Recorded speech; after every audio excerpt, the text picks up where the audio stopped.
Barchaga salom dostlar, sizlerмен tagы sport жаңалыктары. Videoni басамас burun kanalga подписаться болуп, видеого лайк басууду унутпаңыздар. Bunday video эч кайда, эч кандай казакстандык аудиторияда болмойт. Эң акыркы акпараттар тек кана бизде достар. Мейвезер Макгрегор менен реванш матчын жоспарлаган мерзимини ачты.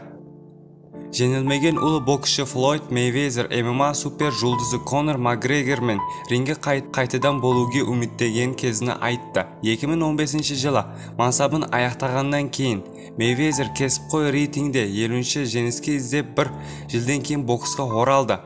Жауынгерлик спорт тарихындагы эң тийимдүү шайкастардын бири. Акша бул ерликтин 10-раундда Макгрегордун 2 дивизионда бурунку UFC чемпиону токтатты. Мейвезер 3 жылдан кийин YouTube жулдузу Логан Пол менен кездесүүгө кайта оралды.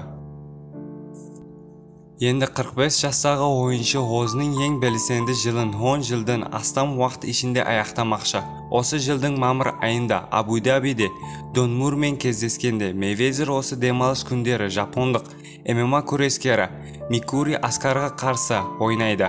Британдық онлайн жұлдыз Джиги Кистің ағасына қарсы өтетін тағы бір жекпе-жектің алдында оралады.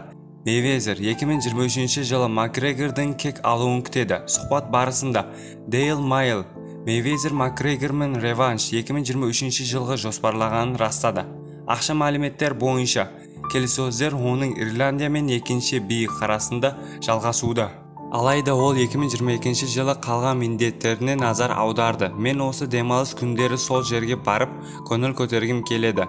Микури Аскаруга каршы дейди Мейвезер. Содан кейін менде караша айында Дубайда тагы бир көрме бар. Ал менде 2023-жылы Конор Макгрегор бар.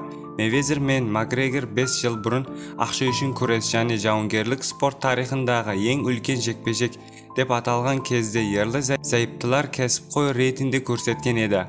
Мейвезер реванш бирдей болама жокпа деген пикирлаштарга жалгастырып жатканын атап өткенмин. Ол айгелі жұлдызды көрме матчында закымдануудан аулак болгысы.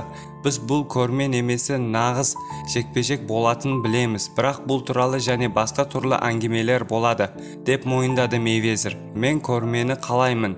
Мен жекпе-жектерге катыспаймын. Онда мен накты жаза аламын. Сонымен Конор Макгрегор сыяктуу жигиттер мен ютуберлер немесе UFC жигиттери сыяктуу катты урмайтын жигиттер. Мен ондай адамдар менен кездесүүгө каршы эмеспин. Бирок мен өзүмө зыян келтиретін немесе өзүмдү жаракаттайтын жагдайда тап болатын эчтеңе жок, деп косты Мейвезер.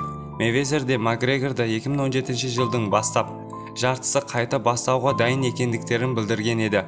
Жакында Ирландиялык Instagram'dагы постта айткандан кийин реванш тууралуу аңгеме күчтүү кетти дейди. Сиздер менен спорт жаңалыктары болду. Видеого лайк басып, арнага тиркелүүнү унутпаңыздар.